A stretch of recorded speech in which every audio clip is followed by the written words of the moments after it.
मित्रांनो, अर्थसंकल्पामध्ये कर्जमाफी संदर्भात मोठी तरतूद करण्यात येणार होती. कर्जमाफीचं आश्वासन देण्यात आलं होतं महायुती सरकारतर्फे. परंतु मित्रांनो, अर्थसंकल्पात कुठलीही कर्जमाफी संदर्भात कुठलीही तरतूद करण्यात आलेली नाही आणि आपण वारंवार व्हिडिओच्या माध्यमातून कर्जमाफी संदर्भात वेगवेगळे अपडेट घेण्याचा प्रयत्न करत आहोत. मित्रांनो, अशीच एक मन सुन्न करणारी घटना घडलेली आहे बुलढाणा जिल्ह्यामध्ये. बुलढाणा जिल्ह्यातील जवळपास शिवणी आरमाळमधील एका शेतकऱ्याने आत्महत्या केलेली आहे. आपण वारंवार व्हिडिओमध्ये सांगितलं होतं की आता शेतकऱ्यांना एवढं टेन्शन आलेलं आहे शेतकऱ्यांना की बाबा आमचं कर्ज कसं फेडणार, सरकारने तर कर्जमाफी केलेली नाही, मग आम्ही कर्ज हे कुठून फेडणार. बँकांचे जे प्रेशर येत आहे शेतकऱ्यांवर, मग त्या प्रेशरला कंटाळून शेतकऱ्यांच्या आत्महत्येला सुरुवात होऊ शकते असं आपण एका व्हिडिओमध्ये म्हणलं सुद्धा होतं. त्यातच एक कैलास नागरे जे शिवणी आरमाळमधून आहेत, त्यांनी म्हणजे राज्य सरकारचा युवा पुरस्कार प्राप्तकर्ते सुद्धा आहेत ते. म्हणजे त्यांनी एक सुसाईड नोट लिहून ठेवलेलं होतं की त्या सुसाईड नोटमध्ये त्यांनी खडकवासलाचं पाणी शेतकऱ्यांसाठी उपलब्ध करून द्या. त्यांनी वारंवार रिक्वेस्ट देखील केलेली होती, परंतु त्यांच्या ज्या रिक्वेस्टला कोणीही मान दिला नाही आणि खडकवासलाचं पाणी म्हणजे शेतकऱ्यांसाठी शाश्वतरित्या मिळालेलं नाही. त्या कारणास्तव त्यांनी आत्महत्या केलेली असं त्या सुसाईड नोटमध्ये लिहिलेलं होतं. त्यातच मित्रांनो, कर्जमाफी संदर्भात देखील असंच होऊ शकतं, कारण की बरेच शेतकरी असे आहेत जे कर्ज परतफेड करू शकत नाहीत आणि बँकांचे प्रेशर येत आहे, त्यांचं व्याज वाढत आहे. त्या कारणास्तव शेतकरी सुद्धा जवळपास सुसाईड वगैरे करू शकतात. असे प्रकरणं आता वाढू शकतात मित्रांनो. तर मित्रांनो, अशाच काही घटनांविषयी आज आपण व्हिडिओच्या माध्यमातून जाणून घेण्याचा प्रयत्न करणार आहोत. तत्पूर्वी जर चॅनलवर नवीन असाल तर चॅनलला सबस्क्राईब करा आणि समोरील जे बेल आयकन बटन आहे ते दाबायला विसरू नका. तर नमस्कार मित्रांनो, मी राज सूर्यतळ, स्वागत आहे तुमचं कृषीमॅन यूट्यूब चॅनलमध्ये. मित्रांनो, जवळपास रंगपंचमी धुलीवंदनच्या दिवशी बऱ्याच शेतकरी संघटनांनी, शेतकरी नेत्यांनी सरकारला कर्जमाफी संदर्भात इशारे दिलेले आहेत. सरकारचं लक्ष वेधलेलं आहे कर्जमाफी टॉपिककडे. त्यातच मित्रांनो, आपण कालच्या व्हिडिओमध्ये सुद्धा बरीच माहिती घेतली होती की धुलीवंदन वेगवेगळ्या रीतीने म्हणजे विचित्र पद्धतीने काही ठिकाणी साजरे करण्यात आलेलं होतं. जवळपास जळगाव जिल्ह्यामध्ये सुद्धा जे महायुती सरकारचं मॅनिफेस्टो जाहीरनामा होता ते दहन करून, होळीमध्ये दहन करून किंवा जाळून जवळपास शेतकऱ्यांचे जे कर्जमाफीकडे सरकारचं लक्ष वेधलेलं आहे. म्हणजे महायुतीच्या जाहीरनाम्याचं दहन करून, होळी करून सरकारला सांगितलेलं आहे की बाबा तुम्ही कर्जमाफी केली नाही, जाहीरनाम्यात तुम्ही सांगितलं होतं आम्ही कर्जमाफी करू, मग हे जाहीरनामा कुठल्याच कामी नाही असं म्हणत महायुतीच्या जाहीरनाम्याला त्यांनी जाळून टाकलेला आहे. काही शेतकरी संघटनांकडून ही गोष्ट घडलेली आहे जळगाव जिल्ह्यातील. त्यानंतर मित्रांनो, रविकांत तुपकर यांच्यातर्फे सुद्धा जे सुसाईड केलेलं आहे शेतकऱ्याने, त्यांच्याविषयी हळहळ व्यक्त केली जाते आणि सरकारला आम्ही पेटून उठू, शेतकरी संघटनांकडून किंवा शेतकऱ्यांना घेऊन आम्ही पेटून उठू आणि सरकारला शेतकऱ्यांकडे लक्ष द्यावंच लागेल असं देखील त्यांनी इशारा दिलेला आहे. त्याचबरोबर जवळपास बघायचं झालं तर बच्चू कडू जे दिव्यांगांचे नेते किंवा शेतकऱ्यांचे नेते म्हणलं तरी चालेल, जे नेहमी शेतकऱ्यांसाठी, दिव्यांगांसाठी झटत राहतात, त्यांनी सुद्धा जवळपास धुलीवंदन खेळत जवळपास 5 किलोमीटरपर्यंत रस्ता रंगवत त्यांनी देखील सरकारला इशारा दिलेला आहे.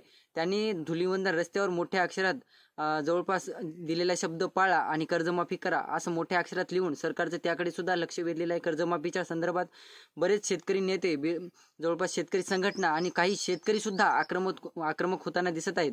तर अशाच मित्रांनो, जवळपास सरकारतर्फे कर्जमाफी संदर्भात जे सर्वे होत आहे त्यानुसार 31,000 कोटी रुपयांचा बोजा शेतकऱ्यांच्या सातबाऱ्यावर आहे असं सरकारतर्फे सांगण्यात येत आहे. म्हणजे सरकारचं एकंदरीत म्हणणं आहे की 31,000 कोटी रुपयांचा बोजा अगोदर सरकारने काय सांगितलं, शासनातर्फे किंवा महायुती सरकारतर्फे निवडणुकीच्या अगोदर सांगण्यात आलं होतं की आम्ही शेतकऱ्यांचा जे सातबारा आहे ते क्लिअर करणार, सातबाऱ्यावरचं जे ओझा आहे, जे बोजा आहे, आम्ही तो सरसकट क्लिअर करणार आहोत. शेतकऱ्यांना कर्जमाफी देणार आहोत, कर्जमुक्ती देणार आहोत. महाविकास आघाडीतर्फे जे शेतकऱ्यांसाठी जे 2 लाख 5 लाखाचं काहीतरी कर्जमाफी जाहीरनाम्यात सांगितलेली होती महाविकास आघाडीच्या, त्याचप्रमाणे महायुती सरकारने सुद्धा आम्ही सुद्धा शेतकऱ्यांची सरसकट कर्जमाफी करू, शेतकऱ्यांना कर्जमुक्त करू असं सांगितलं होतं. म्हणजे त्यावेळेस बोलताना त्यांनी जे शब्द वापरले किंवा जे बोलून गेले त्याला कुठलाही शब्द त्यांनी आजपर्यंत पाळलेला नाही. जवळपास 5 ते 6 महिन्याचा कालावधी लोटलेला आहे निवडणुकांना, अद्यापही कर्जमाफी संदर्भात कुठलाही निर्णय घेण्यात आला नाही. वाटलं होतं हिवाळी अधिवेशनामध्ये सरकारतर्फे कर्जमाफी संदर्भात कुठला तरी निर्णय होईल, परंतु हिवाळी अधिवेशनामध्ये सुद्धा कुठलीही कर्जमाफी संदर्भात गोष्ट झालेली नाही. त्यानंतर काही शेतकरी किंवा प्रत्येक शेतकरी जे कर्ज बाजारी आहे ते शेतकरी नंतर अर्थसंकल्पाची वाट बघत होते.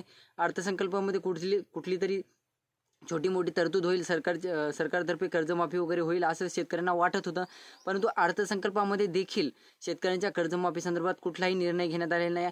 अजित पवार यांनी पत्रकारांशी बोलताना म्हणलं की बाबा शेतकऱ्यांना आर्थिक जे स्थिती आहे किंवा आर्थिक जे नियोजन आहे शेतकऱ्यांना ते लावायचं आम्ही शिकवत आहोत, किंवा शेतकऱ्यांवर एक बंधन टाकल्यासारखं टाकलं जात आहे मित्रांनो. त्यांनी जरी शेतकऱ्यांना आर्थिक शिस्त वगैरे लावायचं बोललेलं असेल तरी सुद्धा त्यांनी शेतकऱ्यांवर बंधनं लावायची सुरुवात केल्यासारखं दिसत आहे. कारण की मित्रांनो, शेतकऱ्यांची जी बँकांवर जेव्हा प्रेशर येत आहे त्या प्रेशर थ्रू बँका काय करतात, मध्यवर्ती बँका झालं, काही इतर सहकारी पतसंस्था वगैरे झालं, त्या बँका शेतकऱ्यांवर प्रेशर आणत आहेत आणि शेतकऱ्यांचे जे पिकं वगैरे जे आहे त्याच्यावर बँकांतर्फे एक फ्रीज केले जात आहेत किंवा त्यांच्या बँकांतर्फे कब्जा केला जात आहे.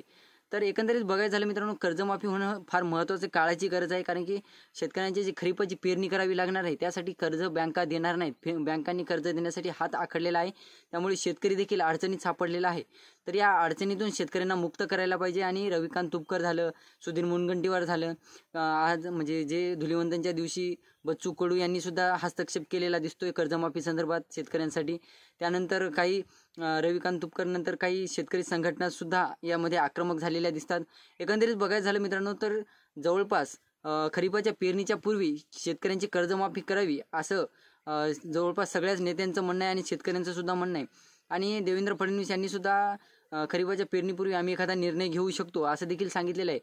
तर अर्थमंत्री अजित पवार यांनी सुद्धा पत्रकारांशी बोलताना शेतकऱ्यांना आर्थिक जे लावली जात आहे, जबरदस्तीने शेतकऱ्यांवर जे बंधनं लावली जात आहेत, म्हणजे आता एकंदरीत कर्जमाफीच जर झाली नाही तर शेतकऱ्यावर बंधन लावल्यासारखं झालं. कारण की तुम्ही बंधनात आहात, तुम्ही बँकांचे कर्ज फेडा, असंच होणार आहे मित्रांनो. तर आर्थिक स्थिती सुधारायला पाहिजे शेतकऱ्याची. आणि शेतकऱ्यांचं कर्ज माफ झाल्यानंतर शेतकरी कुठलेही बँकेचे कर्ज काढताना 100 वेळा विचार तरी करेल. कारण की हे सरकार आता सध्या तरी बँकांचे कर्ज परतफेड करण्याला शेतकऱ्यांना मदत करताना दिसून येत नाहीये. तर मित्रांनो, अशाच पद्धतीने आपण कर्जमाफी संदर्भात असो किंवा इतर काही गोष्टींविषयी असो वारंवार व्हिडिओच्या माध्यमातून अपडेट घेत असतो. हा जर व्हिडिओ आवडला असेल तर व्हिडिओला लाईक करा, चॅनलला सबस्क्राईब करा आणि समोरील जे बेल आयकॉन बटन आहे ते दाबायला विसरू नका. धन्यवाद.